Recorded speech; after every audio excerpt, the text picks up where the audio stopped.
யோபு 19:25.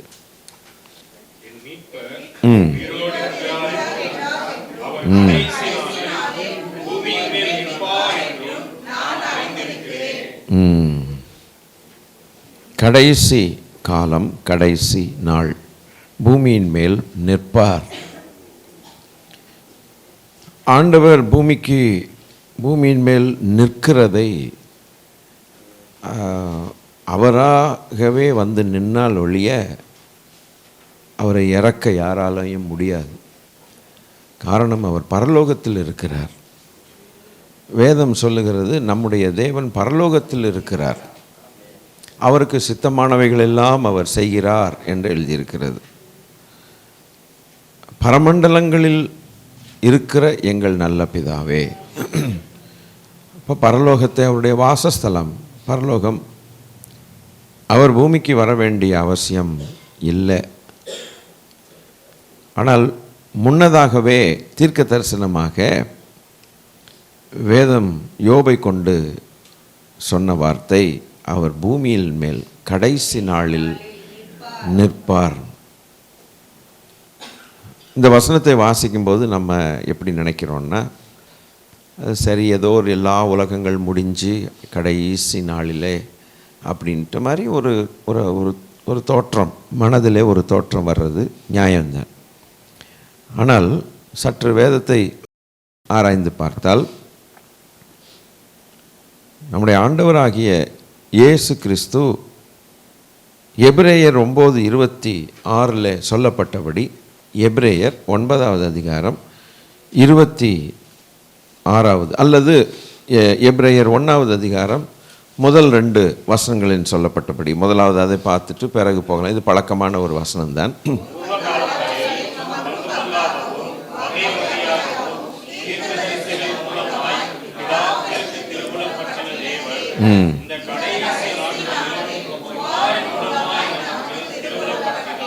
கடைசி காலத்திலா நாளிலா?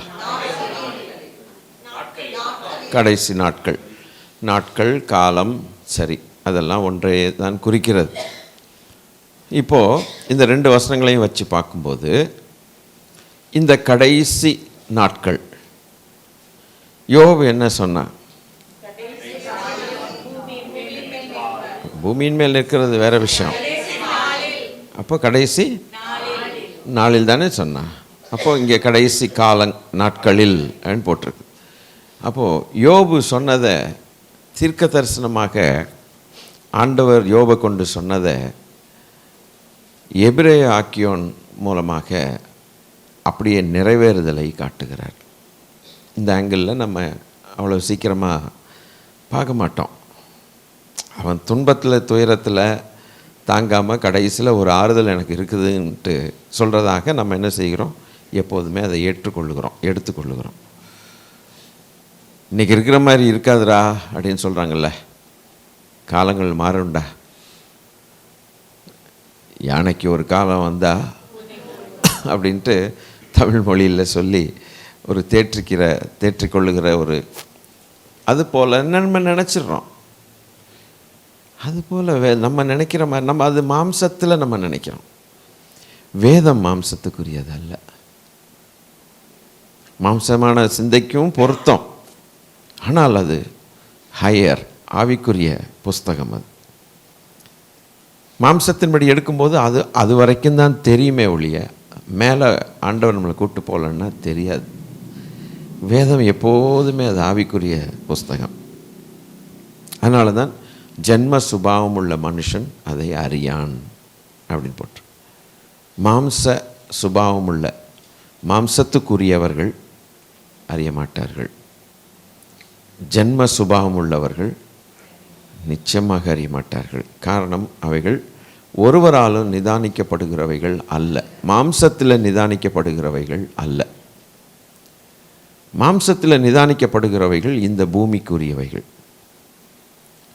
உதாரணம் சொல்லுங்கள், இந்த நம்ம இதில் இவ்வளோ இன்வெஸ்ட் பண்ணோன்னா, இந்த இதில் இன்வெஸ்ட் பண்ணோன்னா இவ்வளோ இன்ட்ரெஸ்ட் இங்கே கிடைக்கும், அதை தூக்கி அப்படியே பாதியில் கட் பண்ணி அதை தூக்கி எஃப்டியில் நம்ம போட்டோம்னா அதில் உள்ள ஒரு பெரிய இன்ட்ரெஸ்ட் கிடைக்கிது. இப்படி முடியும் போது இந்த பிள்ளைகள் படிச்சுட்டு வரும்போது அது கரெக்டாக இருக்கும் சார் அப்படின்னு ஆஃபீஸஸில், ஸ்கூல்ஸில், காலேஜஸில் ஒருத்தர் ஸ்டாஃப் பேசிக்குவாங்க. சார் இதில் போடுங்க சார், நல்ல ரிவார்டு கிடைக்கும், ரிச்சாக இருக்கும் சார், பிள்ளைங்கள்லாம் படிக்கிற சமையல் இல்லை கல்யாணத்துக்கு அது ரொம்ப யூஸ்ஃபுல்லாக சார், நல்ல பெரிய வட்டி கொடுக்குறான் சார், மற்றவெல்லாம் இவ்வளோ கொடுக்குறான், இவன் எவ்வளோ கொடுக்குறான் சார் அப்படின்ட்டு. சார் நான் போட்டு ஒரு பாண்டு நான் எடுத்துட்டேன் சார். இப்படி பேசிக்கிறது சகஜம், சில நல்ல காரியங்கள் தான் அதெல்லாம். அல்ல இந்த பொருள் இந்த கடையில் நீங்கள் வாங்குங்க சார், சுத்தமாக இருக்குது, நான் பார்த்துட்டேன், மற்றெல்லாம் கலப்படமாக இருக்குது அப்படி இப்படின்னு சொல்கிறாங்க இல்லைங்களா? இது எதில் நிதானிக்கிறாங்க? மாம்சத்தில் நிதானிக்கிறாங்க. இதுக்கும் பரலோகத்துக்கும் சம்பந்தமே கிடையாது. கத்திரிக்காய் வாங்குறதுக்கும் பரலோகத்துக்கும் சம்பந்தமே கிடையாது. இவைகள் இந்த ஸ்டைலில் அநேகர் வேதத்தை கொண்டு வந்துடுறாங்க விளங்கல. அதனால தான் தெய்வத்துடைய மகத்துவங்கள் தெரியாமல், இதுவோ ஆவிக்குரிய பரமண்டலத்தின் புஸ்தகம், அது ஆவியில் நிதானித்து ஆவியானவருடைய உதவி கொண்டால் தான் இதை அறிய முடியும். அப்போ ஆவிக்கேற்றவன் ஆவிக்கேற்றபடி நிதானிக்கிறான்னு போட்டிருக்கு. இவன் நம்ம ஷேர் மார்க்கெட்லேயும் பேங்க்கில் போடுறதும் கத்திரிக்காய் வாங்குறது மாதிரி பைபிளில் படித்தோம்னா ஆவிக்குரிய சத்தியங்கள். அதனால தான் ஜனங்கள் திணறிடுறாங்க சிலர். அது எப்படிரா ஊசியின் காதில் ஒட்டகம் போகும், தினோண்டு ஊசி இருக்குது, அதுக்கு என்னது பொருத்தமே இல்லையே அப்படின்ட்டு போயிடுவான். அப்போ அதுக்கு ஒரு விளக்கம் ஒன்று உண்டு, ஊசியின் கதவு கேட் ஒன்று இருக்குது, ஊசி கேட், அதுவும் சொல்லிக்கிட்டாலும் கூட அதுவும் அந்த காலத்துக்கு ஏற்றபடி. ஆனால் அதுக்குள்ளே இருக்கிற ஆவிக்குரிய சத்தியங்களோ பரமண்டலத்துக்குரிய காரியங்களாக இருக்கும். அது ஹிடன், மறைக்கப்பட்டது. அது தேவன் வெளிப்படுத்தின வழியே நமக்கு கிடைக்காது. எனவே நம்ம இவ்வளோ நாள் என்ன நினச்சோம், யோபு கடைசி நாட்களில்னு சொல்லும்போது சரி அவர் ஒரு நாள் உயிர் தெழுந்து, அப்படித்தான் நினைப்போம், உயிர் தெழுவார், உயிர் தெழுந்து பரலோகத்தில் தேவன் என்ன செய்வார், இல்லை அந்த நாட்களில் ஒருவேளை அவர் பூமியில் நிற்கிறத பார்ப்பாரோ என்னமோ, நமக்கு ஆளை விடு, அவர் ஏதோ மன வருத்தத்தில் வேதனையில் என்ன செஞ்சிட்டார், ஒரு காரியத்தை சொன்னார், நமக்கு விளங்கு. ஆனால் இன்னைக்கு இதையும் அதையும் நீங்கள் லிங்க் பண்ணுங்க. இந்த கடைசி காலத்தில் நமக்கு என்ன செய்தாராம், குமாரனை கொண்டு. எப்படி குமாரனை கொண்டு அப்படின்னாக்க மறுபடியும் எபிரேயர் 9வது அதிகாரம் 26வது வசனம். ம் ம் ம் ம் ம் ம் வெளிப்பட்டார். எங்கே வெளிப்பட்டார், எப்போ வெளிப்பட்டார்? கடைசி காலத்து. அழகாக இருக்கு வசனம்.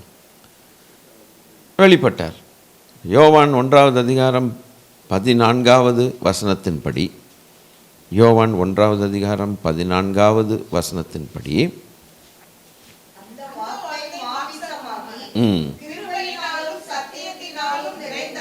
நிறைந்தவராய்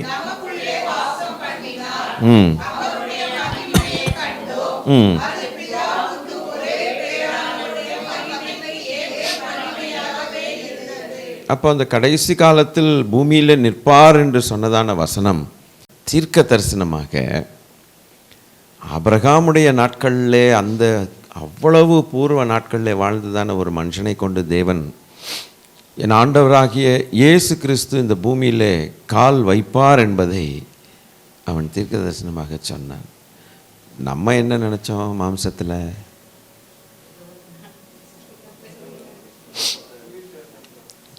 சும்மா உயிர்த்தெழுதல், அதான் அவன் உயிர்த்தெழுதான், ஓகே. நம்ம என்ன நினச்சோம் மாம்சத்தில் சொல்லுங்கள்? உயிர்த்தெழுவாருங்கிறது அது கரெக்டான காரியம்தான், அது தப்புன்னு இல்லை. நம்ம மாம்சத்தில் என்ன நினச்சோம், உயிர்த்தெழுவாருங்கிறது நமக்கு ஆவிக்குரிய காரியம், அது இப்போ தான் சொல்ல முடியுது. மாம்சத்தில் என்ன நினச்சோம்,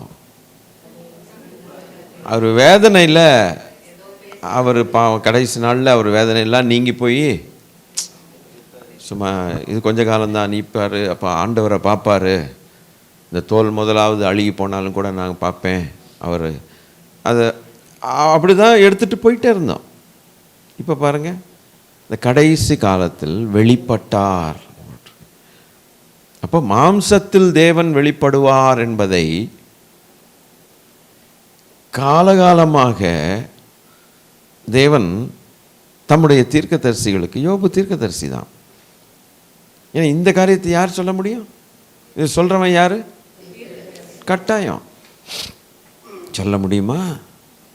1000 ஆண்டுகளுக்கு அப்புறம் நடக்கிறத ஒரு மனுஷன் வாயிலேருந்து வருதுன்னாக்க தேவன் தான் அதை வர வைத்தார். தீர்க்க தரிசனமாக அவன் சொல்லிட்டு மூடிட்டு போயிட்டான். ஆனாலும் ஏசாயா, எரேமியா, எசேக்கியல், எண்ணாகமத்தில், உபாகமத்தில் எல்லா அடுத்து மோசே வந்தார். என்னை மாதிரி ஒரு தீர்க்கதரிசியை உங்கள் சகோதரிலிருந்து எழுப்புவார், அவருக்கு நீங்கள் செவி கொடுப்பீர்களாக. அவனும் அப்படி சொல்லிட்டு போகிறான். எப்போ? எந்த காலத்தில் வாழ்ந்த மோசே? ஆபிரகாம், அவனும் தீர்க்க தரிசனமாக சொல்லிட்டு போனான். அடுத்து தாவீது தீர்க்க தரிசனமாக சொல்லிட்டு போனான். பெத்லகேம் யூதாவே அப்படின்ட்டு ஆதியாமத்திலே நம்ம மீகால வாசிக்கிறோம். அப்போ மீகா சொல்லிட்டு போனான். எசேக்கியல், ஒவ்வொருத்தரும் இப்படியே சொல்லிட்டு போய் மல்கியாவிலையும் கர்த்தருடைய வருகை, அதாவது முதலாம் வருகை குறித்து சொல்லி இப்படி சொல்லும்போது அல்லேலூயா இம்மானுவேல் என்று பெயரிடுவாயாக. தேவன் நம்மோடு இருக்கிறார். 1 தீமோத்தேயு 3வது அதிகாரம்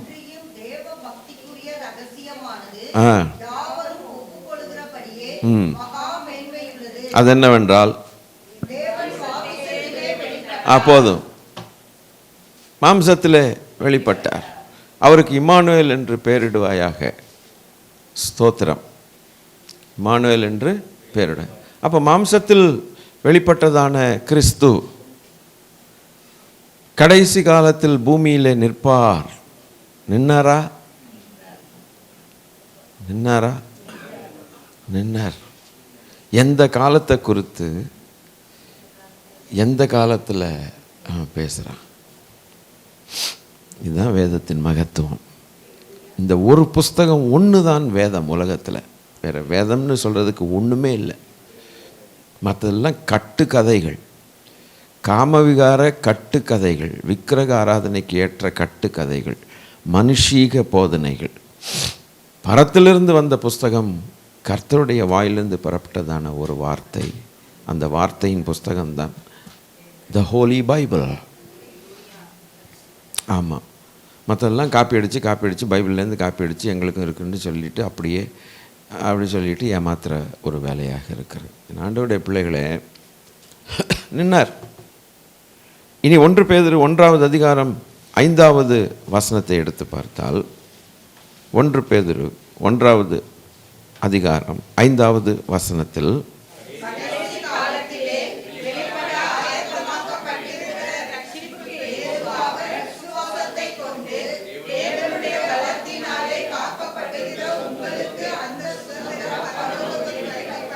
எந்த காலத்தை குறித்திருக்கிறது?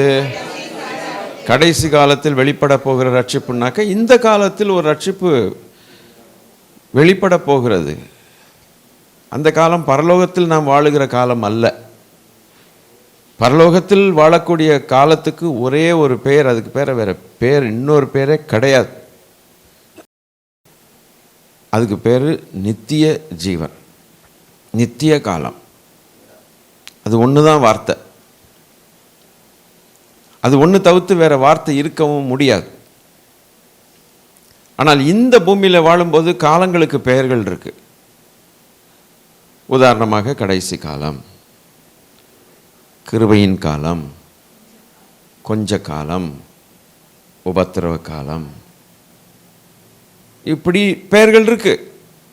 உபத்திரவ காலம், கொஞ்ச காலம், கிருபை காலம், கடைசி காலம், இப்படி பெயர்கள் உண்டு. ஆனால் நித்திய ராஜ்யத்தில் ஒரே ஒரு பெயர் தான். காலங்கள்னு கிடையாது, ஒரே காலம். அந்த காலத்துக்கு முடிவும் கிடையாது, முடிவும் இல்லாத காலம். ஆக நித்திய ராஜ்யம், நித்திய மகிழ்ச்சி, நித்திய சமாதானம், நித்திய சந்தோஷம், நித்திய ஜீவன், எல்லாமே நித்தியம் நித்தியம் நித்தியம். அதனால் காலங்கள்னு கிடையாது. அனித்தியத்தில் தான் காலங்கள். எதுவுமே பர்மனண்ட்டாக இல்லாதனால தான் எல்லாமே டெம்பரரி. இன்னொரு வாழ்வும் நமக்குடைய ஜீவியமும் டெம்பரரி. மாம்சத்தில் வாழக்கூடிய வாழ்க்கையின் நாட்களும் டெம்பரரி தான், நித்தியம் கிடையாது. அப்போ எல்லா அனித்தியத்துக்கும் ஒரு முற்றுப்புள்ளி வைத்து தேவனுடைய பிள்ளைகளுக்கு நித்தியத்தை கொடுக்கிற நல்ல தெய்வம். இந்த அனித்தியங்களுக்கு முற்றுப்புள்ளி வைக்கிறார் ஆண்டவர். போதும், உபத்திரவம் இருந்தால் அந்த உபத்திரவத்துக்கு போதும். நாட்கள் குறிக்கப்பட்டது. பூமியிலே போராட மனுஷனுக்கு குறிக்கப்பட்ட காலம் உண்டல்லவோ. நித்திய ராஜ்யத்தில் சுதந்திரித்து நித்திய ராஜ்யத்தில் வாழ குறிக்கப்பட்ட காலம் உண்டல்லவோ. இருக்குதோ? நீங்கள் எது சொன்னாலும் ஏற்றுக்கிறதுக்கு ரெடியாக இருக்கிறீங்க. நித்தியத்தில் பரலோகத்தில் வாழ குறிக்கப்பட்ட காலம் உண்டல்லவோ. இருக்குதா? அப்படி ஒருத்தன் பிரசங்கம் பண்ணான்னு என்ன பண்ணுவீங்க? சார் தப்பாக சொல்கிறீங்க சார், நித்தியத்தில் காலம் கிடையாது, அது நித்திய மகிமை. ரெண்டே ரெண்டு தான். ஒன்று நித்திய மகிமை, இல்லைன்னா நித்திய அழிவு. என் ஆண்டவராகிய இயேசு கிறிஸ்து ஏற்றுக்கொண்டு பாவங்களற கழுவப்பட்டு பரிசுத்தமாய் வாழ்ந்து தேவனுடைய வருகைக்காய் ஆசையாய் காத்திருக்காத எந்த ஒரு ஆத்மாவும் அவருடைய சமூகத்திலிருந்து அறுப்புண்டு போய் நித்திய நரகத்தில் தள்ளப்படுகிறது. பாவங்களுக்கு ஏற்ற தண்டனையை அங்கே பெறுவான். இந்த தண்டனையை பெறாதபடிக்கு இயேசு அழைக்கிறார். மதம் மாற்ற இயேசு அழைக்கவில்லை. ஹல்லேலூயா. மனமும் அல்ல, மனம் மாறி இயேசுவை ஏற்றுக்கொள்ளுகிறது அதோடு தான். ஆனால் நித்திய ஜீவன் என்கிற வாக்கு தத்தத்தை நம்பி என் ஆண்டவரை இயேசு கிறிஸ்துவை ஏற்றுக்கொள்ள வேண்டும். நான் பாவி என்று உணர்ந்து இந்த பாவங்களை கழுவுறதுக்கும் பாவ பிராயச்சித்தம் ஒரே ஒரு வழி, இயேசுதான் வழி என்பதை நீ அறிவாயானால் உனக்கு நித்திய ஜீவனை பரிசாக தருகிறார். அவரை ஏற்றுக்கொண்டது நிமித்தம் அதுக்கு கிடைச்ச ஒரு பரிசு, வெகுமதி, நித்திய ஜீவன், பரலோகம், அழிவில்லா ராஜ்யம். அல்லேலூயா. அது அழிவில்லா ராஜ்யம், அசைவில்லா ராஜ்யம். அது நிலையான ராஜ்யம், நிலையான நகரம். அல்லேலூயா. கர்த்தரே அதுக்கு அஸ்திபாரங்கள், அந்த நகரத்துக்கு அஸ்திபாரம் போட்டிருக்கிறார். அதற்கு உன்னை அழைக்கிறார்.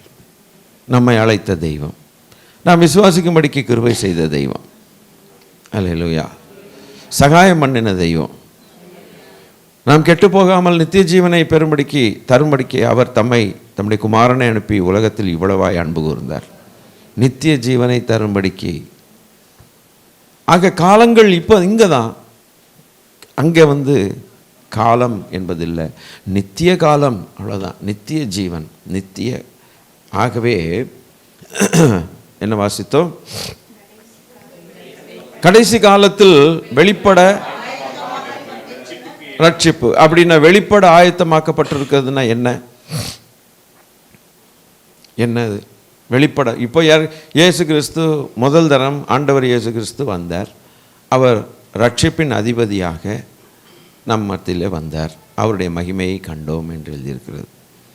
கடைசி காலத்தில் இன்னும் வெளிப்பட போகிற ரட்சிப்புன்னா, அல்லேலூயா, அவரே நமக்கு நீதியும் பரிசுத்தமும் ஞானமும் மீட்புமானார். அப்போது இந்த ரட்சித்த தெய்வம் இந்த கடைசி காலங்களில் தான் மறுபடியும் அவர் வரப்போகிறார் என்று அர்த்தம். வெளிப்பட போகிற ரட்சிப்புக்கு ஏதுவாக விசுவாசம், அந்த விசுவாசம் நமக்கு இன்னைக்கு வேலை செய்யுது. என் ஆண்டவராகிய இயேசு கிறிஸ்து சீக்கிரம் வரப்போகிறார் என்கிறதான விசுவாசம் நமக்குள்ள ஆணித்தனமாக, நாளானது எப்படி அதிகமாய் கடந்து போகிறதோ அதுக்கு அதிகமாக இந்த விசுவாசம் நமக்குள்ளே வளருகிறது. அந்த எதிர்பார்ப்பு, அந்த ஆவல், அந்த ஆசை அதிகமாக, வாஞ்சைகள் அதிகமாக ஆகிறதுக்கு காரணம் என்ன? அவருடைய வாக்கு தத்தத்தின் உண்மை. அந்த வாக்கு தத்தம் உண்மை உள்ளது. இதைத்தான் யோபு கரெக்டாக சொன்னான். அவர் நிற்பார் பூமியில், தேவன் மாம்சத்தில் வெளிப்பட்டார் என்று பவுல் சொன்னார். பவுலடிகள் மூலமாக பரிசுத்த ஆவியானவர் எழுதியிருக்கிறார்.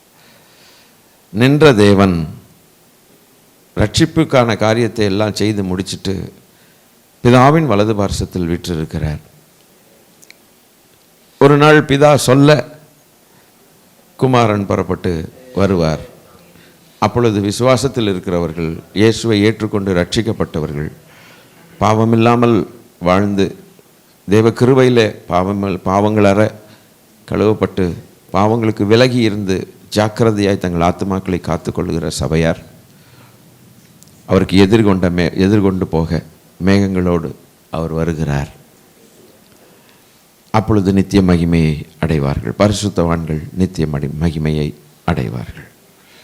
இதற்காக நம்மை தேவன் அழைத்திருக்கிறார். இந்த ஒரு வாய்ப்பை இழந்தவர்கள் எத்தனை பரிதாபமாக வழியின்றி வேதனையான இடத்திற்கு தள்ளப்படுகிறார்கள். தாங்களே அதை சூஸ் பண்ணிக்கொள்கிறார்கள். தேர்ந்தெடுக்கிறபடினால் அங்கே போக வேண்டிய ஒரு சூழ்நிலை. மரணத்துக்கு பிறகுதான் அவர்களுக்கு அது தெரிகிறது, மரணத்துக்கு முன்னே தெரியவில்லை. எனவே இந்த சத்தியத்தை சுவிசேஷமாக நான் அறிவிக்கிறேன். இதுவே கடைசி காலத்தில் வெளிப்பட ஆயத்தமாகப்பட்டிருக்கிற ரட்சிப்புக்கு ஏதுவாக உங்களுக்கு விசுவாசம் ஆண்டவர் இயேசு கிறிஸ்துவின் மேல் இருப்பதாக, அவர் ஒருவரையே நீங்கள் ஆராதிப்பீர்களாக. கர்த்தர் நல்லவர். அல்லேலூயா. வருகிறவர் இன்னும் கொஞ்ச காலத்தில் வருவார், அவர் தாமதம் பண்ணார் என்று எழுதியிருக்கிறது. ஆயத்தப்படுங்கள். 1 பேதுரு 1:20 வாசித்து பார்த்தால் அவர் ஏன் வெளிப்பட்டார்? 1 பேதுரு 1வது அதிகாரம் 20வது வசனம்.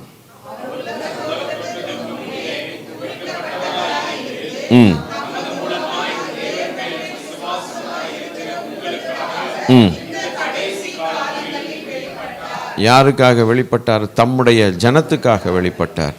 அவரை விசுவாசிக்கிறவர்களுக்காக வெளிப்பட்டார். அதில் யூதர்கள் என்றும் இல்லை, கிரேக்கர்கள் என்றும் இல்லை, அந்நியன் என்றும் இல்லை, புறஜாதி என்றும் இல்லை, ஒருவரும் இல்லை. தேவன் தம்முடைய ஒரே பேரான குமாரனை விசுவாசிக்கிறவன் எவனோ அவன் கெட்டுப்போகாமல் நித்திய ஜீவனை அடையும்படிக்கு அவரை தந்தருளி இவ்வளவாய் உலகத்தில் அன்பு கூர்ந்தார். கிறிஸ்தவர்களுக்காக மாத்திரமல்ல, விசுவாசிக்கிறவர்களுக்கு கிறிஸ்தவர்கள் என்று முதல் முறை அந்தியோகியாவிலே பேர் வந்தது. கிறிஸ்தவர்களுக்காக இயேசு வரவில்லை, விசுவாசிக்கிறவர்களுக்காக இயேசு வந்தார். இந்த பூமியிலே A to Z எந்த மதத்தை சேர்ந்தவனாக இருந்தாலும், எந்த மொழியை சேர்ந்தவர்களாக இருந்தாலும், எந்த சமயத்தை சேர்ந்தவர்களாக இருந்தாலும், மனுஷர்கள் அவ்வளவுதான். படைத்த தெய்வம் வெளிப்பட்டார். அவருக்கு இம்மானுவேல் என்று பெயரிடுவாயாக. இயேசு கிறிஸ்து என்பது அவருடைய நாமம். இதை அறிய விடாதபடிக்கு உலகத்தில் மனுஷர்களுடைய மனக்கண்களை பிசாசானவன் சாத்தான் குருடாக்கி போட்டான் என்று வேத வசனம் சொல்லுகிறது. இன்றைக்கு இந்த சத்திய வசனத்தினால் நம்முடைய கண்கள் திறக்கப்படும். இதை விசுவாசித்தால், இதை நம்பினால், சின்ன பிள்ளையை போல நம்பினால், நம்பி இயேசுவை ஏற்றுக்கொண்டால், மதம் மாறினால் அல்ல, பணம் கொடுத்தால் அல்ல, பணம் மாற்றினால் அல்ல, அது ஒன்றுக்கும் லாயக்கில்லாத ஒரு காரியம். ஆத்துமா நஷ்டமடைந்து போகும். ஆர்குமெண்ட்டுகள் செல்லாது, வாக்குவாதங்கள் செல்லாது, தப்பான அபிப்பிராயங்கள் செல்லாது. மாம்சத்தில் வெளிப்பட்ட ஆண்டவராகி இயேசு கிறிஸ்து நம்முடைய பாவங்களுக்காக வெளிப்பட்டார் என்கிற ஒரு சத்தியத்தை தாழ்மையோடு நம்ம ஏற்றுக்கொள்ள மறுப்போமானால் நித்திய தண்டனை என்று ஒன்று உண்டு. அதுக்கு தப்ப வேண்டும். எப்படி தப்புதல்? ஆண்டவராகி இயேசு கிறிஸ்துவை, மாம்சத்தில் வெளிப்பட்ட இயேசு கிறிஸ்துவை நம் உள்ளத்தில் ஏற்றுக்கொள்ள வேண்டும். அவர் நமக்காக சிலுவையில் அறையப்பட்டார். அவர் நமக்காக ரத்தம் சிந்தினார். பரிசுத்த இரத்தத்தினால் மாத்திரமே, தேவனுடைய இரத்தத்தினால் மாத்திரமே மனுஷனுடைய பாவங்கள் கழுவப்படும், மன்னிக்கப்படும். அவர் நமக்காக பலி ஆனதினாலே நமக்கு மன்னிப்பு என்று ஒன்றை திறந்து வைத்தார். இல்லாவிட்டால் நிச்சயமாக மனுஷன் மன்னிக்கப்படவே முடியாது. He is always found guilty before God Almighty. He is guilty. எனவே அருமையானவர்களே, எதற்காக வெளிப்பட்டார் என்று பார்க்கும்போது, இந்த கடைசி காலங்களிலே விசுவாசிக்கிறவர்களுக்காக அவர் வெளிப்பட்டார். கர்த்தருக்கு ஸ்தோத்திரம். அல்லது மனுக்குலம் அவரை விசுவாசிக்கும்படியாக தன்னை வெளிப்படுத்தி காட்டி அவர் இறங்கி வந்தார். அவர் வெளிப்படாவிட்டால் மனுக்குலம் எப்படி விசுவாசிக்கும்? அவர் நமக்காக பலியாகாவிட்டால் நம்முடைய பாவங்களுக்கு பிராயச்சித்தம் எங்கேருந்து கிடைக்கும்? அவருடைய ரத்தம் நமக்காக சிந்தப்படாவிட்டால் நாம் எப்படி கழுவப்பட்டு பாவங்கள் நீங்கி நாம் வாழ முடியும்? நீங்களையே பாவத்தின் மேல் பாவம் தானே அதிகமாக செய்கிறார். உண்மையாய் கர்த்தரை ஏற்றுக்கொள்ளுகிறவர்களுக்கு இந்த பாவங்கள் நீங்கி நித்திய பரலோக சந்தோஷத்தை அனுபவிக்கும் போது பரிசுத்தவானாய் இந்த பூமியிலே தானே வாழக்கூடிய ஒரு அனுபவத்தில் தான் அவர்கள் நாம் பாடுகிறோம். அதுதான் நமக்கு சாட்சியாக மாறுகிறது. சாட்சி சொல்லி மதம் மாற்றுவதற்காக அல்ல, நாம் பெற்ற அனுபவத்தை நாம் சொல்லி சாட்சி சொல்லும் பொழுது சாட்சியாக அது மாறுகிறது. கர்த்தருடைய திவ்ய செயல் நமக்கு சாட்சியாக மாறுகிறது. அவர்தான் எனக்கு இதை செய்தார் என்று தைரியமாக நம்மால் சொல்ல முடியுது. இது மாம்சத்தில் இருக்கிற மனுஷன் அதை அறியான். அவர் ஏன் வெளிப்பட்டார்? இந்த கடைசி காலம். அல்லேலூயா. இனி இந்த கடைசி காலத்தில் சில சம்பவங்கள் நடக்கும் என்று ஆண்டவருடைய வசனம் சொல்லுது. யூதா 1வது அதிகாரம் 18வது வசனம்.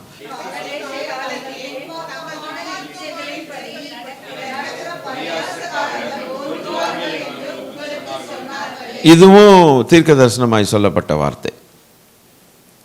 அப்போ யோபு ஏன் கடைசி காலம்னு சொல்றார் அப்படின்னா, பாட்டாக தான் அவனுக்கு வெளிப்பட்டுச்சு. பூமியின் மேல் கடைசி காலத்தில் நிற்பார், கடைசி நாளில் நிற்பார். மோசையும் சொன்னார், தாவீதும் சொன்னார், மீகா சொன்னார், மல்கியா சொன்னார், எசேக்கியேல் சொன்னார், ஒபதியா சொன்னார், யோனா சொன்னான். அழகாக யோனா கூட சொல் அவ்வளவும் எல்லாம் ஆபிரகாம் சொன்னார். இத்தனை பேர் சொல்ல வேண்டிய காரணம் என்ன? ஏசாயா சொன்னார், எரேமியா சொன்னார். இத்தனை பேர் சொல்ல வேண்டிய காரணம் என்ன? ஒரே காரியத்தை, காலம் நிறைவேறல. வந்தவர்கள் எல்லாம் பாட்டா சொல்லிட்டே போனாங்க. என் ஆண்டவராகி இயேசு கிறிஸ்து வந்த பிறகு யாராவது சொன்னாங்களா? சொல்லுங்க, கொஞ்சம் திங்க் பண்ணி பாருங்க. யார் சொல்ல வேண்டிய அவசியம்? அவர் வெளிப்பட்டார், வெளிப்படுவார் என்பதை 4000 வருஷங்களாக சொல்லி கொண்டிருந்து வெளிப்பட்டார் என்ற பிறகு இனி சொல்ல வேண்டிய அவசியம் இல்லை.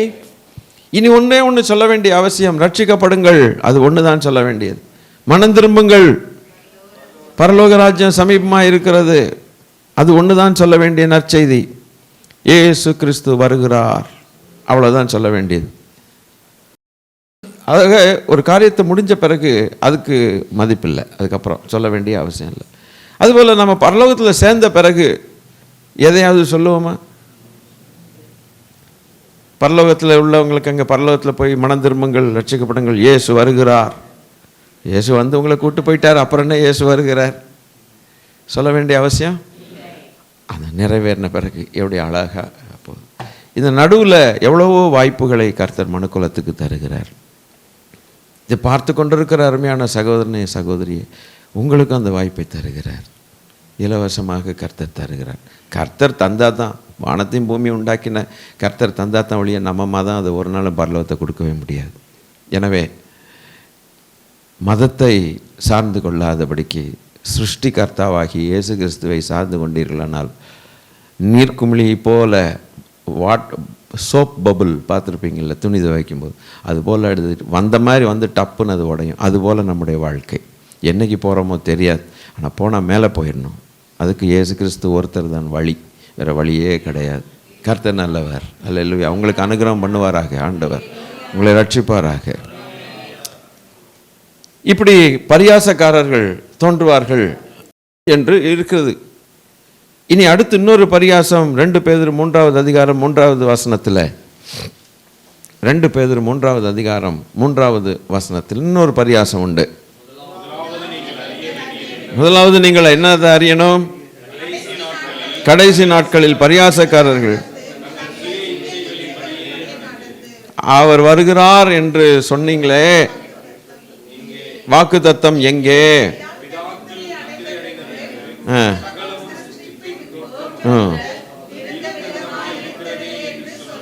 ஆமா, இந்த பரியாசக்காரர்கள் இப்படி சொல்லுவார்கள். அவர்கள் இப்படி சொல்ல காரணம் என்னன்னு கேட்டா, அவருடைய வாக்குத்தத்தத்தை அவர்கள் நம்பல. அவர்கள் அவர் சொன்னாராமே பார்க்கலாமா அப்படியே பார்த்துக்கிட்டே இருப்பான். என்னடா அப்படியே இருக்குது அப்படியே இருக்குது அப்படியே இருக்குது அப்படியே இருக்குது. அவர்களுக்குள்ள விசுவாசம் இல்லை, வாக்கு தத்தத்தை நம்பக்கூடிய விசுவாசம் அவர்களுக்குள்ள இல்லை. இப்படியே பார்த்து நம்ம சொன்னாங்க, இந்த கிறிஸ்தவர்கள்லாம் சொல்லிகிட்டு இருக்கானுங்களே, அதுவும் இப்போ ரொம்ப தீவிரமாக இந்த பெந்தகோஸ்து மக்கள் சொல்லிகிட்டு இருக்காங்களே அப்படி இப்படின்ட்டு சொல்லி பார்த்துக்கிட்டே இருப்பாங்க. எல்லாம் அது மாதிரி தான் போகுது. எங்கள் தாத்தா அதுதான் பார்த்தாரு, அவரும் சொன்னார், என்னடா ஒன்றும் மாற்றமே இல்லை, இவங்க சும்மா கத்திக்கிட்டே இருக்கானுங்க. அப்படி எங்கள் தாத்தா இறந்துட்டார், இப்போ நான் இருக்கேன், நானும் இப்போ கொஞ்சம் வயசாகி ரிட்டையர் ஆகிட்டேன், ஒன்றும் மாற்றங்கள் கிடையாது, என் பிள்ளைகளும் இனி அப்படி தான், நான் என்ன ஒன்றுமே இல்லை அப்படின்னு இந்த பரியாசக்காரர்கள் கடைசி நாட்களில் தோன்றுவார்கள். அதான் இந்த கடைசி காலம். இப்போ இந்த கடைசி காலத்தில் ரட்சிக்கப்படுகிறவர்களும் இருப்பார்கள், பரியாசம் பண்ணுகிறவர்களும் இருப்பார்கள், ரெண்டுமே இருக்கும். ஆனால் ரட்சிக்கப்படுகிறவர்கள், ரட்சிக்கப்பட்டவர்களுடைய விசுவாசம் மிக மிக பொன்னான விசுவாசம். அல்லேலூயா. அவர்கள் பரலோகத்துக்கு போயிடுவார்கள். பரியாசம் பண்ணுகிறவர்களோ, நமக்கு பொறுமை இல்லாமல் போச்சே, விசுவாசம் இல்லாமல் போச்சேன்னு அவரை குத்தினவர்கள் அவரை காண்பார்கள், அழுது புலம்புவார்களா, கண்டு புலம்புவார்கள் போன்று. எனவே எல்லாவற்றையும் தேவன் நமக்கு முன்கூட்டி அழகாய் சொல்லி கொடுத்து விட்டார். ஸோ இந்த பரியாச கூட்டம் அப்படி இருக்கும். யாக்கோபு 5வது அதிகாரம் 3வது இன்னும் 2 வசனங்கள் வாசிக்கலாம். யாக்கோபு 5வது அதிகாரம் 3வது வசனத்தை பார்க்கும்போது, துருப்பிடித்தது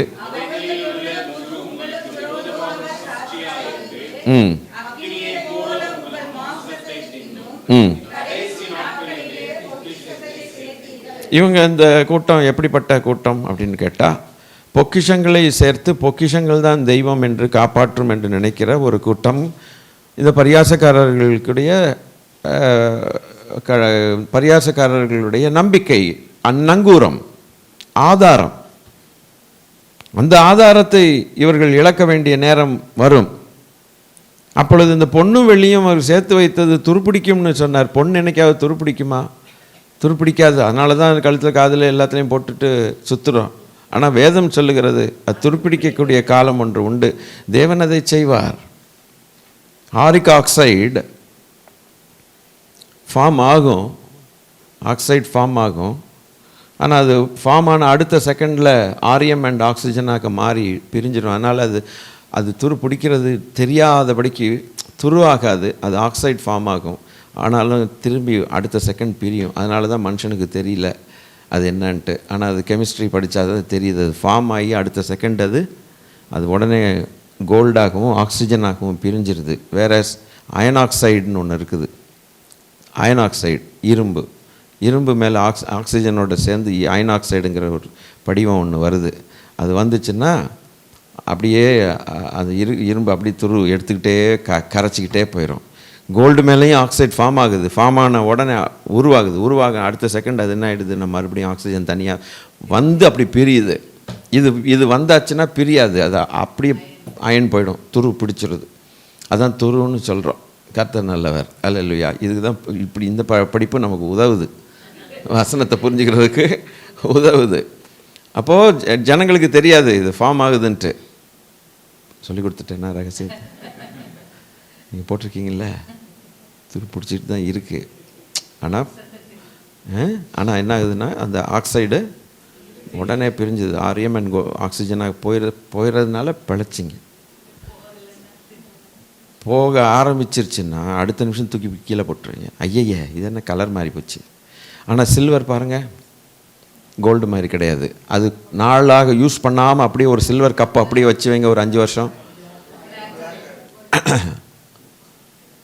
தகரமே நல்லா இருக்கும் அது பார்க்குறதுக்கு. அது மறுபடியும் அந்த ஆக்சைடை வெளியில் எடுத்து பிறகு பாலிஷ் பண்ணால் தான் அது நல்லாயிருக்கும், பளபளன்னு இருக்கும். சில்வர் ஆக்சைடு ஃபார்ம் ஆகுது, AgO ஃபார்ம் ஆகுது. அது கோல்டு மாதிரி சீக்கிரமாக பிரியாது. கோல்டில் கேரக்டர் ஒன்று தான், அது டக்குன்னு அதை பிரிஞ்சிருது. கர்த்தர் நல்லவர். இதை பிரிய வச்ச தெய்வம். எல்லாமே அவருடைய செயல் தானே, அவருடைய பொருள்கள் தானே. அதனால தானே மனுஷன் போட்டுக்கிட்டு சுற்றிட்டு. இப்போ ஒரு நாள் பிரியாதேன்ட்டு சொல்லிட்டாருன்னா என்ன பண்ணுவீங்க? அதான் உலகத்து ஜனங்கள். இப்போ நமக்கு தெரிஞ்சு போச்சு, அட்லீஸ்ட் இந்த சபையாருக்காவது இப்பயாவது தெரியும். இப்போ சப்போஸ் கர்த்தர் நோ அப்படின்ட்டாருன்னா இரும்பு மாதிரி ஆகிடும். அது இரும்பு மாதிரி ஆகிடும். சில பொருள்களை தேவன் வர்த்தகத்துக்காக தேவன் வச்சுருக்கிறார்ல. இப்போ கோல்டை வர்த்தகத்துக்காக வச்சுருக்கிறார். இப்போ அதை வச்சு பணம் பண்ணி இது மாற்றி அதை மாற்றி பெரிய காரியங்களை செய்யலாம் இல்லையா? நிறைய கோல்டு நம்மள்கிட்ட இருக்குதுன்னா அதை விற்று நம்ம ஒரு பில்டிங் கட்டுறதுக்காவது யூஸ் ஆகுது இல்லை? ஸோ வர்த்தகத்துக்காக சில பொருட்கள் இருக்குது. கர்த்தர் அதை வச்சிருக்கிறார். அது கர்த்தர் வச்சிருக்கிறார். கர்த்தர் அதை உருமாற்றம் பண்ணுவாருங்கிற அறிவு மனுஷனுக்கு இல்லை. கர்த்தர்னா யாருன்னு கேட்குறான் அவன். அப்படியா, நான் ஏதோ வர்த்தகத்துக்காக உனக்கு சௌரியமாக இருக்குன்னு சொல்லி நான் வச்சா, நீ என்னை அறியாமல் நீ என்னையவே கேள்வி கேட்டின்னா நாளைக்கு இதை க்ளோஸ் பண்ணுவேன். 4 முனைகளிலிருந்து காற்றை கையில் பிடிச்சி வச்சிருக்கிறார். அப்படி 4 முனையிலேருந்து கையில் அப்படி போட்டான்னா உலகத்தில் ஒரு துளி காற்று கூட இருக்காது. அப்போ கோல்டை துருப்பிடிக்க வைக்கிறது அவருக்கு லேசான காரியமா இல்லை கஷ்டமான காரியமா? அவ்வளவும் மாண்டு போகும். காற்றை இப்படி பிடிச்சிட்டு 4 திசையிலேருந்தும் அப்படி பிடிச்சிட்டாருன்னா 4 திசையிலேருந்து காற்றுவார். கையில் இருக்குது, முடிஞ்சது கதை. ஒரு பயிலும் அங்கே சுவாசிக்க முடியாது, அப்படியே அவுட் ஆகிடும். இதை செய்யத்தக்க தெய்வம் ஒரு கோல்டை துருப்பிடிக்க வைக்கிறது என்ன இது? அதனால தான் உங்கள் தங்கம் என்ன செய்யுது? உங்களுடைய பொன்னும் வெள்ளியும் துருப்பிடித்தது, அவைகளில் உள்ள துருவே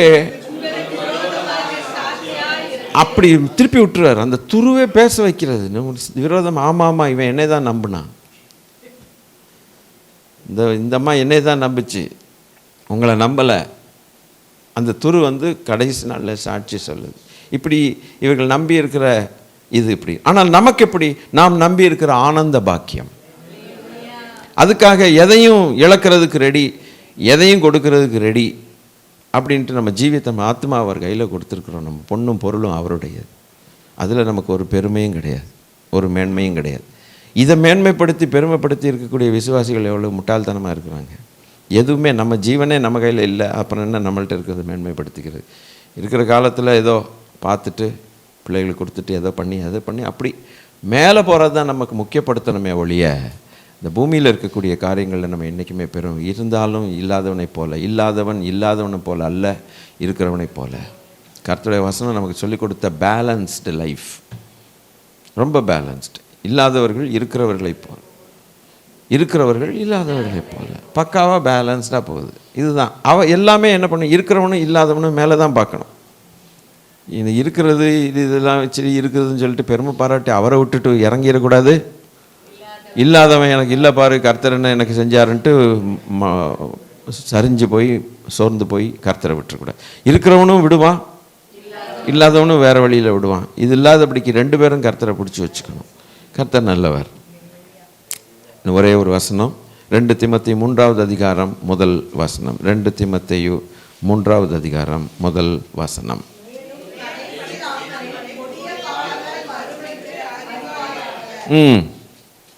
எப்படி எனில்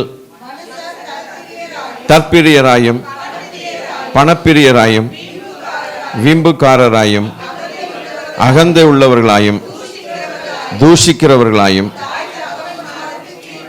கீழ்ப்படியாதவர்களாயும் ஆயும் இணங்காதவர்களாயும் அவதூறு செய்கிறவர்களாயும் இச்சையடக்கம் இல்லாதவர்களாயும் கொடுமை உள்ளவர்களாயும் நல்லோரை பகைக்கிறவர்களாயும் துரோகிகளாயும் இருமாப்புள்ளவர்களாயும் சுகபோக பிரியராயும் மறுதலிக்கிறவர்களாயும் இருப்பார்கள். இது விட்டு விலகு. All right. அப்போ கடைசி காலத்தில் காணப்படுது signs of the last day, signs of the last days. அப்போ இந்த கடைசி காலத்தில்னா அப்போ நம்ம ரட்சிக்கப்பட்ட காலமும் நாட்களும் கடைசி காலம்தான். இப்படிப்பட்ட கிரியைகள் மக்களை பார்க்குறதும் இந்த கடைசி காலத்தில் தான் பார்க்குறோம். இந்த காலத்தில் தான் அவருடைய வருகையும் இருக்கும், கடைசி காலம். ஆக கடைசி காலம்னு சொல்லும்போது இப்போ இருக்கிற டோட்டலாக எல்லாமே அதில் அடங்கி இருக்குது. ரட்சிக்கப்படுறவன் ரட்சிக்கப்பட்டுக்கிட்டே இருப்பான், அது ஒரு பக்கம் போயிட்டே இருக்கும். பரியாசம் பண்ணுறவன் இன்னொரு பக்கம் பரியாசம் பண்ணிகிட்டே போவான். பொண்ணு வெள்ளி சேர்த்துக்கிட்டு இதுதான் எனக்கு தெய்வம்னு சொல்கிறவன் இந்த பெரிய லிஸ்ட்டில் செய்கிற ஆட்கள்லாம் அது ஒரு பக்கம் போயிட்டே இருக்கும். நம்முடைய விசுவாசம் பலமுள்ளதாய் கட்டியாய் காப்பாற்றி கொள்ள வேண்டியது நம்முடைய கடமை. வசனத்தின்படி வசனத்தை யூஸ் பண்ணித்தான் நம்முடைய விசுவாசத்தை நாம் காத்துக்கொள்ள முடியும். இந்த தேவ வசனத்தை அந்த வாக்கு தத்தங்களை வச்சு தான் விசுவாசத்தை காத்துக்கொள்ள முடியும். ஆகவே ஒருவருக்கொருவர் தைரியப்படுத்தி பலப்படுத்தி ஒருவருக்கொருவர் இந்த வார்த்தைகளால் தேற்ற சொல்லி இருக்கிறார் ஆண்டவர். அதனால தான் நம்ம கூடி வரும்போதெல்லாம் வேத வசனங்கள் வாக்கியங்களை நம்ம கொடுத்து தைரியப்படுத்தி நம்ம விசுவாசத்தை பலப்படுத்தி கொண்டே போகிறோம். எல்லாம் இந்த நாட்களில் தான் நடக்கிறது. கர்த்தருக்கு ஸ்தோத்திரம். ஒரு பக்கம் அந்த பக்கம் மீன் விற்கிறான், இன்னொரு பக்கம் கத்திரிக்காய் பொடலங்காய் விற்கிறான், உட்காந்துருக்குறான் ஒரே மார்க்கெட்டில். அது ஒரு செக்ஷன் அங்கே இருக்குது, இந்த ஒரு செக்ஷன் இப்படி இருக்குது. இன்னொருத்தன் ஆடு வெட்டிகிட்டு இருக்கிறான், மட்டன் ஸ்டால் அப்படின்ட்டு. இன்னொருத்தன் அங்கே வந்து பிளாஸ்டிக் பைகளாக விற்கிறான், ஏன்னா இதெல்லாம் வாங்கிறதுக்கு 4 பேர் பை கேட்பான்ல, அப்படி விற்கிறான். இன்னொரு என்னால் எல்லாம் ஒரே இடத்துல இருக்குது போல். இன்றைக்கி இந்த கடைசி காலத்தில் எல்லாமே நடக்குது. ரட்சிக்கப்படுறவன் ரட்சிக்கப்பட்டுகிட்டே இருக்கிறான், ரட்சிக்கப்பட்டவன் சபையில் சேர்க்கப்பட்டு கொண்டே இருக்கிறான். சுதந்து போகிறவன் பின்வாங்கி போகிறவன் போயிட்டு தான் இருக்கிறான். அவனை கழுத்தை பிடிச்சி கொண்டு வந்தால் கூட அவன் நிற்க மாட்டான். கர்த்தர் நல்லவர். ஆனால் விசுவாசத்தில் வளர்ந்து கொண்டிருக்கிறவர்கள் வளர்ந்து கொண்டே தான் போகிறார்கள். பரிகாசக்காரர்கள் ஒரு பக்கம் போயிட்டுருக்கான். ஆக இந்த விசுவாசிக்கிறவர்கள் என்ன செய்யணும்னா, இதெல்லாம் நடக்கும்னு கர்த்தர் முன்கூட்டி நமக்கு சொன்னபடினாலே எதையும் பார்த்து நம்ம சோர்ந்து போகக்கூடாது. தேசங்களில் நடக்கிறத பார்த்து என்ன செய்யக்கூடாது, சோர்ந்து போகக்கூடாது. இடரல் அடையாதபடிக்கு கர்த்தருக்கு ஸ்தோத்திரம். என்னிடத்தில் இடரல் அடையாதவர்கள் பாக்கியவான்கள்னு சொன்னார். என்னிடத்தில் இடரல் அடையாதவர்கள். எனவே இந்த காலங்களை குறித்து யோபு அன்னைக்கு சொன்னது இன்னைக்கு காலத்தை குறித்து ஆச்சரியமாக இருக்கு இல்லையா? உங்களுக்கு ரொம்ப ஆச்சரியமாக இல்லை? நம்ம என்ன நினச்சோம், அவர் ஏதோ வேதனையில் சொல்லிட்டு போகிறாரு போல் அப்படின்ட்டு. இல்லைங்க, எவ்வளோ கரெக்டாக தீர்க்க தரிசனம். ஸோ இதை புரிந்து கொள்ளுகிறதுக்கு ஆவியானவர் இந்த கால வேளையில் நமக்கு ஒரு கிருபை தந்தார். கர்த்தருக்கு ஸ்தோத்திரம். எந்திரிச்சின்னு ஜெபம் பண்ணி நம்ம கடந்து செல்லலாம். இந்த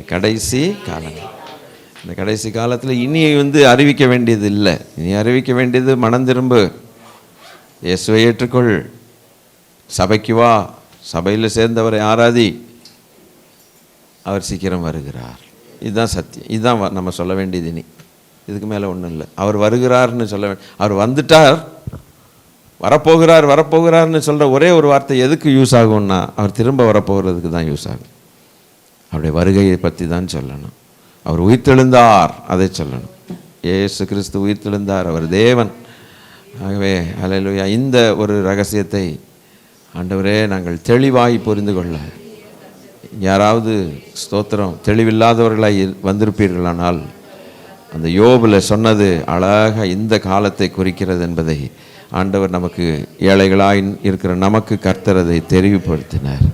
கர்த்தருக்கு ஸ்தோத்திரங்கள் செலுத்துங்கள், கர்த்தருக்கு மகிமையை செலுத்துங்கள். வசனத்தை சொல்லிக் கொடுத்த ஆவியானவருக்கு மகிமையை செலுத்துங்கள். அவர் சொல்லாட்டினா நமக்கு என்ன தெரியும்? Thank you Lord. இன்னைக்கு திரும்பி வீட்டுக்கு போகும்போது எவ்வளோ சந்தோஷமாக போகிறோம். ஆண்டவரே, இந்த வெளிப்பாடுகளுக்காக நாங்கள் நன்றி சொல்லுகிறோம். எந்த நேரத்தில் என்ன வெளிப்பாடு தருவீர்னு எங்களுக்கு தெரியாது. சோத்திரம் சோத்திரம் சோத்திரம் சோத்திரம் சோத்திரம் சோத்திரம் சோத்திரம் சோத்திரம். கர்த்தாவே, நாங்கள் எங்கள் விசுவாசத்தில் உறுதியாயிருந்து உடைய வருகைக்காய் ஆவலாய் காத்திருந்து, உலகத்தால் இந்த வஸ்திரங்கள் கரைபடாதபடிக்கு, ரட்சிப்பின் வஸ்திரம் கரைபடாதபடிக்கு ஜாக்கிரதையாய் காத்துக்கொண்டு, அநேகரை பயத்தோடு நடுக்கத்தோடு அக்கினியிலிருந்து இரக்கம் பாராட்டி ஒரு சிலருக்கு பயத்தோடு இழுத்து ரட்சித்து, ஆண்டவரே இரக்கம் பாராட்டுங்க. ஒரு பக்கம் ரட்சிக்கப்படுறவன் ரட்சிக்கப்பட்டு கொண்டு தான் இருக்கிறான், ரட்சிக்கப்பட்டு சபையில் சேர்த்து குணப்படுகிறவர்கள் குணப்பட்டு கொண்டு தான் இருக்கிறார்கள். விசுவாசத்தில் உறுதியாக இருக்கிறவர்கள் இன்னும் உறுதியாகத்தான் இருக்கிறார்கள். பரிசுத்தமாக இருக்கிறவன் இன்னும் பரிசுத்தமாக இருக்கட்டும்னு தான் சொன்னீங்க. நீதி செய்கிறவன் இன்னும் நீதி செய்யட்டும் சொன்னீங்க. ஒரு பக்கம் அசுத்தமாக இருக்கிற பரியாசக்காரர்கள் இன்னும் அசுத்தமாக தான் பரியாசம் பண்ணி கொண்டு தான் இருக்கிறார்கள். ஒரு பெரிய லிஸ்ட் எங்களுக்கு கொடுத்தீங்களே கர்த்தாவே. ஆகவே அது ஒரு பக்கம் போயிட்டு தான் இருக்குது. எல்லாமே இந்த உலகத்தில் கடைசி காலத்தில் வந்திருக்கிறோம். அந்த உம்முடைய வருகை வரும்பொழுது தான் அல்லேலூயா அசுத்தமானதை விட்டு சுத்தமானதை பிரித்ததை போல இருக்கும். கூடையில் எல்லாம் இருக்குது, சுத்தமானதை ஒரு நாள் பிரிப்பாங்க. அதுபோல் இருக்கும். அல்லேலூயா, சோத்திரம் சோத்திரம் சோத்திரம் சோத்திரம். வீட்டை நம்முடைய ரூம்களை க்ளீன் பண்ணும்போது, அலமாரியை க்ளீன் பண்ணும்போது உடஞ்ச பென்சிலு, உடஞ்ச பேனா எல்லாம் ஒரு பக்கம் பத்திரமா இருக்கும். தாத்தா கொடுத்தாருன்னு சொல்லி இப்போ ஒரு ஓரமாக வச்சுருப்போம். திடீர்னு ஒரு நாள் ஒரு யோசனை வரும், என்னடா குப்பையெல்லாம் சேர்த்து வச்சுருக்கோமே சை அப்படின்ட்டு ஒரு இழுத்து அவ்வளோத்தையும் இழுத்து போட்டு கீழே போட்டு எது நல்லதோ அதை மாத்திரம் செப்பரேட் பண்ணி, நல்லது இல்லை அதெல்லாம் இன்னுமா இதை வச்சுக்க போகிறேன், இது ஒரு நாள் யூஸ் பண்ணதே இல்லையே, 30 வருஷமாக இங்கே இருக்குது அப்படின்னு சொல்லி அதை தூக்கி தூர போட்டு வேண்டிய பொருள்களை மாத்திரம் பத்திரப்படுத்தி வைக்கிறது போல அந்த ஒரு நாள் வரும்போது அதை செய்கிறோம் அல்லவா? அதுபோல ஒரு நாள் வரும். நம்முடைய ராஜா வருவார், இயேசு ராஜா வருவார். அவருக்காய் காத்திருக்கிறவர்களை நித்திய ராஜ்யத்துக்காக அழைத்து கொண்டு செல்வார். நமக்கு அதில் கர்த்தர் பங்கு தந்ததுக்காய் ஸ்தோத்திரம். ஜாக்கிரதையாய் விசுவாசத்தை காத்துக்கொண்டு கர்த்தருடைய சமூகத்தில் இருப்போமாக. நல்ல பிதாவே, இந்த அருமையான சுகமாக்கும் குணப்படுத்தும் வார்த்தைகள், ஆரோக்கியமான வார்த்தைகள், விசுவாச வார்த்தைகள், எங்கள் எதிர்கால நம்பிக்கையின் வார்த்தைகள், உண்மையாய் நடக்கப் போகிறவர்களை குறித்து எங்களுக்கு கர்த்தர் மறுபடியும் தெளிவுபடுத்தினதற்காய் ஸ்தோத்திரம். அன்னைக்கு யோபு சொன்னதை நாங்கள் புரிந்து கொள்ளலை, தீர்க்க தரிசனமாக பலர் சொன்னார்கள். பலர் 4000 வருஷங்கள் எல்லாரும் பாட்டாக பங்கு வகை வகையாக சொல்லிட்டு போனாங்க. ஒவ்வொரு வித்தியாசமாய் சொல்லிட்டு போனாங்க. ஒவ்வொன்றும் ஒவ்வொரு வகையாக இருந்துச்சு. ஆனால் ஒரே சத்தியம்தான். அல்லேலூயா, ஸ்தோத்திரம். ஆனால் இயேசு கிறிஸ்து மகிமையாக வந்தீரையா, மாம்சத்தில் வெளிப்பட்டீரையா. இந்த வெளிப்படுத்தப்பட்ட இந்த வெளிப்படுதலை குறித்து தான் பங்காக வகை வகையாக சொன்னார்கள். ஆனால் இன்னைக்கு நீ வெளிப்பட்டவர், இனி மறுபடியும் பாவங்களுக்காக வெளிப்பட மாட்டீர். விசுவாசிக்கிறவர்களுக்கு தேவ மகிமை கொடுப்பதற்காக கடைசி காலத்தில் வெளிப்பட போகிற அந்த சுதந்திரம் கர்த்தாவே உமக்கு ஆசீர்வாதமாக எங்களோடு பேசினதுக்காய் ஸ்தோத்திரம். தொடர்ந்து எங்களை வழிநடத்த ஜெபிக்கிறோம். எங்கள் ஆண்டவர் இயேசு கிறிஸ்துவின் நாமத்தில் கேட்கிறோம் பிதாவே, ஆமென். என் ஆத்துமாவே, என் முழு உள்ளமே, என் ஆத்துமாவே அவர் செய்த மறவாதே. ஆமென். கர்த்தர் உங்களை ஆசீர்வதிப்பாராக. God bless you. Praise the Lord.